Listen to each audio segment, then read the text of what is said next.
Hello everyone. आज का topic हमारा है हॉर्मीफोरा, उसका स्ट्रक्चर, रिप्रोडक्शन और डेवलपमेंट। तो सबसे पहले Hormiphora belongs to phylum Ctenophora. Ctenophora क्या है? एक माइनर फाइला है, मतलब इसमें बहुत सारे एनिमल्स नहीं हैं।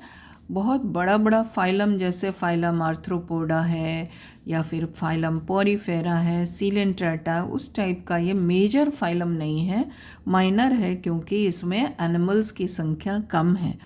ये सारे मरीन एनिमल्स हैं और इनको कॉमनली सी वॉलनट या फिर कोम्ब जेलीज कहा जाता है। क्यों? क्योंकि इनमें एक लोकोमोटरी ऑर्गन होता है जिसका नाम कोम्ब प्लेट्स है, और ये 8 वर्टिकल रोज में रहते हैं। इसमें जो कोम्ब प्लेट्स होते हैं उसके 8 कोम्ब प्लेट्स हैं हर एक एनिमल के अंदर। तो सबसे पहले आते हैं इसका क्लासिफिकेशन, फाइलम टीनोफोरा।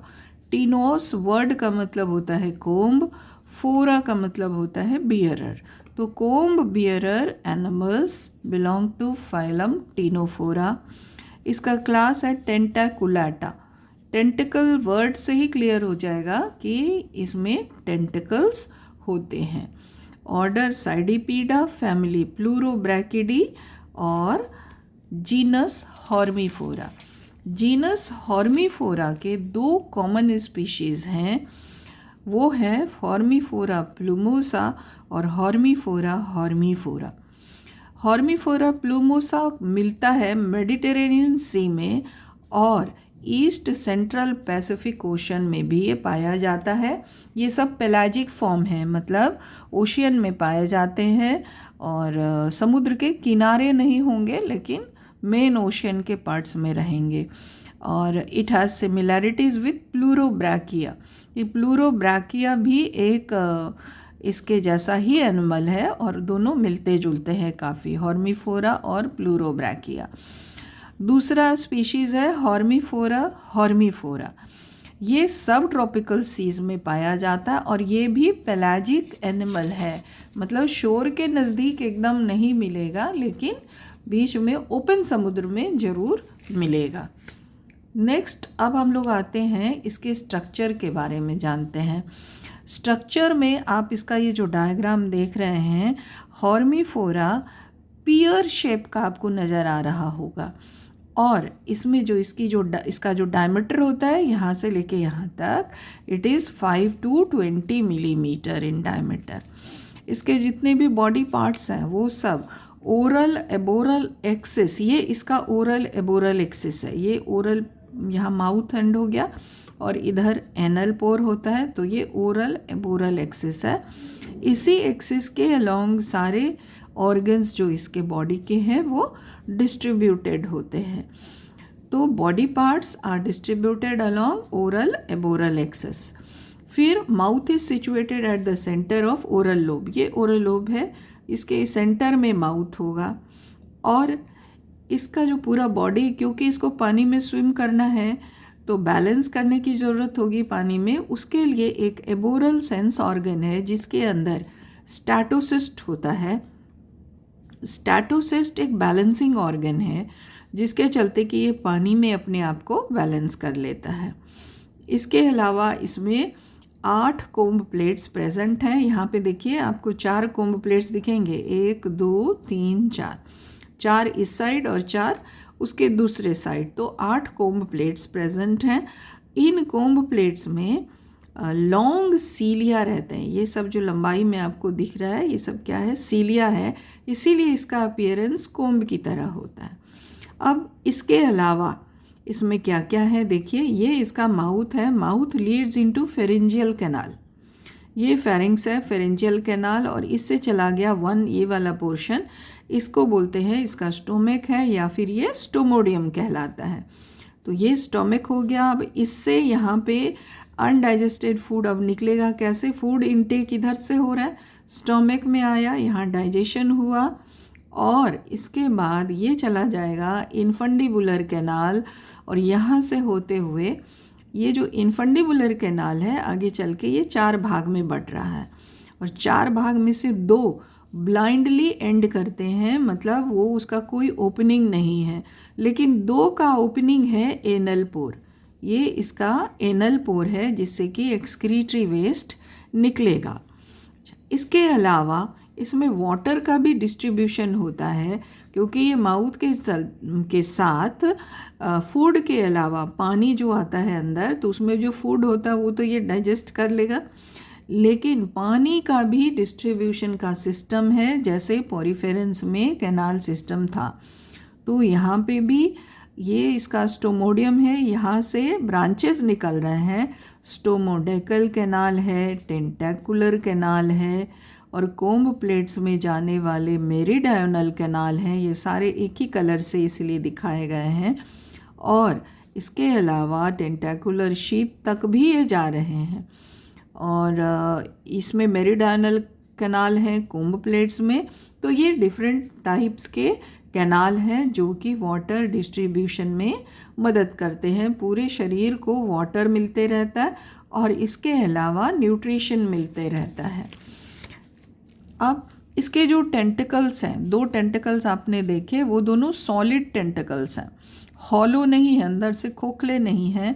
और दीज टेंटिकल्स आर रिट्रैक्टेबल, मतलब ये कॉइल करके इसको ये रिट्रैक्ट कर सकता है अपने टेंटिकल के शीथ के अंदर। टेंटिकुलर शीथ भी इसमें मौजूद है जिसमें कि टेंटिकल्स को रिट्रैक्ट कर लेता है।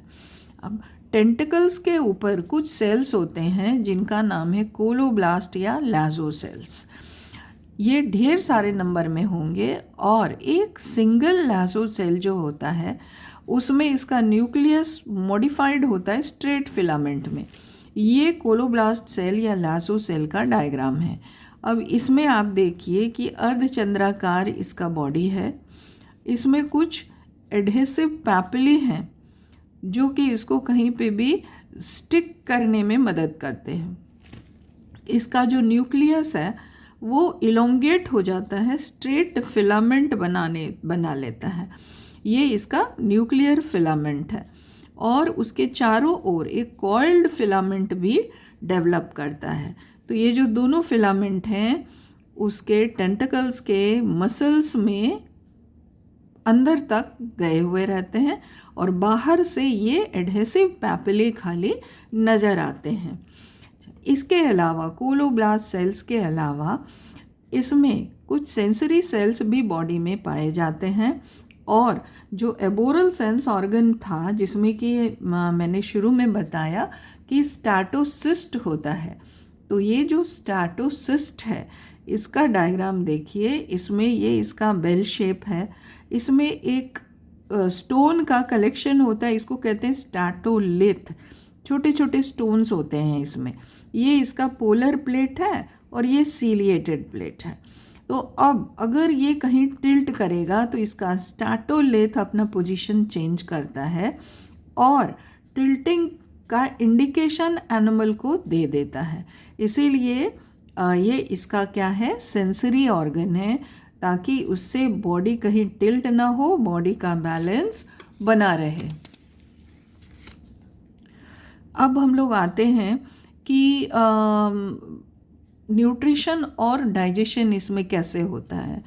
तो न्यूट्रिशन और डाइजेशन का पाथवे क्या होगा। माउथ आपने देखा उसके हॉर्मीफोरा के अंदर, mouth will lead into pharyngeal canal, pharyngeal canal से इनफंडिबुलम या स्टोमक, और स्टोमक से इनफंडिबुलर कैनाल, और इनफंडिबुलर कैनाल से 4 ब्रांचेस निकलते हैं। 4 ब्रांचेस में से 2 ब्रांच ऐसे होंगे जो एनल पोर में खुलेंगे, और 2 ब्रांच जो हैं वो ब्लाइंडली एंड कर जाते हैं। तो ये इसका पूरा डाइजेस्टिव सिस्टम है। एक तरह से खाली डाइजेशन का काम यहाँ हो रहा है, अलॉन्ग विथ वाटर भी एंटर कर रहा है। तो लेकिन अब क्या होगा कि वाटर इनफंडिबुलम से, स्टोमक से आ जाता है पर रेडियल कैनाल्स में, पर रेडियल कैनाल से स्टोमोडेकल कैनाल में जाता है, फिर टेंटिकुलर कैनाल में जाता है, और फिर इंटर रेडियल कैनाल में जाता है। इंटर रेडियल कैनाल से एड रेडियल कैनाल, ये दोनों 2-2 होते हैं संख्या में। तो एड रेडियल कैनाल और एड रेडियल से मेरीडायनल कैनाल जो कि कोम्ब प्लेट्स में पाया जाता है। तो इस तरह से ये वाटर का डिस्ट्रीब्यूशन है, और ये इसका माउथ से लेके यहाँ तक खाने का, जो भी खाना ये खाता है उसका डाइजेशन का प्रोसेस है प्लस एक्सक्रीशन का प्रोसेस है। तो ये nutrition, digestion plus distribution of water. अच्छा, वाटर बहुत इंपॉर्टेंट रोल प्ले करता है क्योंकि ये मेरीन एनिमल है, तो वाटर इसको चाहिए ही चाहिए। अब आ जाते हैं रिप्रोडक्शन में। रिप्रोडक्शन के लिए इसमें ये एनिमल जो है वो हर्माफ्रोडाइट एनिमल है। मतलब ये कि इसमें टेस्टस और ओवरी दोनों एक ही इंडिविजुअल में प्रेजेंट रहते हैं। और जो गोनाड्स बनते हैं, testis ovary, they arise from endoderm. Ectoderm, endoderm दो लेयर होते हैं, जर्मिनल लेयर होते हैं, तो उसमें से एंडोडर्म से गोनाड्स बनते हैं। और ये जो गोनाड्स हैं they lie against wall of meridional canal. जो कोम्ब प्लेट में मेरिडायनल कैनाल्स थे, उन मेरिडायनल कैनाल्स के साइड साइड से ये लगे हुए डेवलप करते हैं। तो testis will extend along whole length of meridional canal. एक साइड में पूरे लेंथ तक टेस्टिस डेवलप कर जाता, और ओवरी ठीक उसके ऑपोजिट में, उसी मेरिडायनल कैनाल के ठीक ऑपोजिट साइड में ओवरीज डेवलप करते हैं, और they also extend along opposite side of this canal. तो एक साइड टेस्टिस बने, एक साइड ओवरी बने। मेरिडायनल कैनाल इसलिए बहुत इंपॉर्टेंट है। क्यों? क्योंकि जब गैमीट्स मैच्योर होते हैं वो भी एट डिफरेंट टाइम्स, जैसे ओवम अलग टाइम में मैच्योर करेंगे और स्पर्म्स अलग टाइम में मैच्योर करेंगे, और ये मेरिडायनल कैनाल में ही रिलीज़ किए जाते हैं, ताकि वो फिर वापस थ्रू एनल पोर, जो डाइजेस्टिव सिस्टम में एनल पोर था इसका, वहाँ से वाया इनफंडिबुलर कैनाल ये निकल सके, और निकल के कहाँ जाएंगे? पानी में जाएंगे। तो fertilisation will occur in water. तो ये इसका रिप्रोडक्शन का तरीका है। अब आते हैं कि मान लेते हैं कि स्पर्म और ओवम का फ्यूजन हो गया, जायगोट बन गया पानी के अंदर। अब जायगोट के बनने के बाद इसमें डिवीज़न होगा, मेरिडायनल डिवीज़न, 2 सेल्ड स्टेज बनेगा। इसके बाद फिर उसमें डिवीज़न होगा तो 4 सेल्ड स्टेज बना। उसके बाद 8 सेल्ड स्टेज जब आता है तो डिवीज़न अनइक्वल हो जाता है। क्यों? क्योंकि यहाँ पे योक का क्वांटिटी कुछ रहता है, उसके चलते यहाँ पे नीचे साइड में बड़े सेल्स बन जाते हैं और ऊपर की तरफ छोटे सेल्स बनते हैं। तो छोटे सेल्स को माइक्रोमियर्स कहा जाता है, बड़े सेल्स को मैक्रोमियर्स कहेंगे, और ये योक इसमें नज़र आ रहा है। अब माइक्रोमियर्स बहुत फास्ट डिवाइड करते हैं और मैक्रोमियर्स का डिवीज़न थोड़ा स्लो होता है। अब ये डिवाइड कर करके इस तरह का एक स्ट्रक्चर बना लेते हैं, जिसमें कि बाहर में माइक्रोमियर वाले सेल्स हैं और अंदर में इसके मेगामियर या मैक्रोमियर वाले सेल्स हैं। अब देखिए कि ये बाहर वाला जो लेयर है ये एक्टोडर्म कहलाएगा, अंदर वाला लेयर ये एंडोडर्म कहलाएगा, और ये जो बाहर के कुछ लेयर अंदर गए हैं छोटे वाले, इनको स्मॉल एंडोडर्म सेल्स कहेंगे। ये बिग एंडोडर्म सेल्स हैं और ये स्मॉल हैं। अब इसमें क्या होता है कि गैस्ट्रुला का फॉर्मेशन का तरीका इसका थोड़ा सा डिफरेंट है बाकी एनिमल से। इसमें बाहर से सेल्स अंदर की तरफ माइग्रेट कर रहे हैं और यहाँ पे इन्वेजिनेशन भी है, मतलब यहाँ पे एक अंदर की तरफ इन्वेजिनेशन है, बाहर के सेल्स अंदर माइग्रेट कर रहे हैं। तो एपीबॉली, एम्बॉली, इन्वेजिनेशन, इन सब की मदद से इसका गैस्ट्रुला बनता है। लेकिन गैस्ट्रुला में कैविटी नहीं है, जो कैविटी आर्केंटेरॉन बनती है गैस्ट्रुला के अंदर। अगर आपने एम्ब्रियोलॉजी थोड़ा सा पढ़ा है तो आपको पता होगा कि गैस्ट्रुला के अंदर कैविटी बनती है जिसका नाम आर्केंटेरॉन होता है, और वही आर्केंटेरॉन डाइजेस्टिव सिस्टम का पूरा डाइजेस्टिव सिस्टम उसी से डेवलप होता है। तो ये चीज़ इसमें लैक कर रहा है, इसमें वो चीज़ नहीं है। यहाँ पे कोई कैविटी वैसी नहीं बन रही है, लेकिन फिर भी क्योंकि एक्टोडर्म है, एंडोडर्म है इसमें, तो ये गैस्ट्रुला इसका बन जाता है। अब इन दोनों के बीच में मीज़ोग्लिया लेयर का भी फॉर्मेशन होता है, और धीरे धीरे ये एक्सटेंड करेगा, टेंटिकल्स बनाएगा, यहाँ पे सेंस ऑर्गन डेवलप कर जाएगा जो एबोरल सेंस ऑर्गन था वो, फिर इधर स्टोमोडियम या माउथ डेवलप करेगा धीरे धीरे, और ये पूरा इसका सिस्टम सारा डेवलप करेगा। इधर सेंसरी सेल्स बन गए और इस तरह से इसका ये लार्वा पहला बन जाता है। इसका नाम है साइडिपिड लार्वा। तो साइडिपिड लार्वा तक का ये डेवलपमेंट है।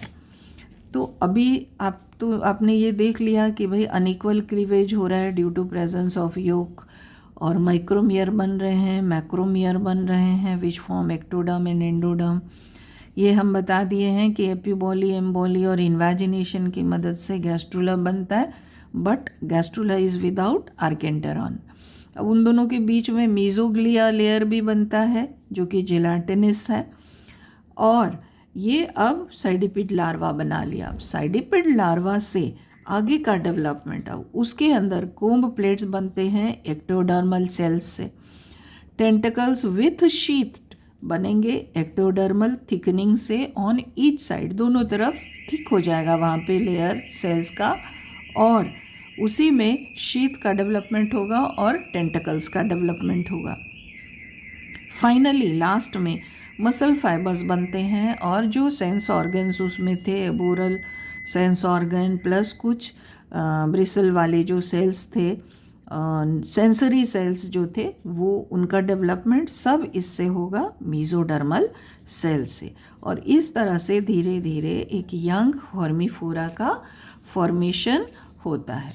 So this was all about development, reproduction, development and structure of Hormifora.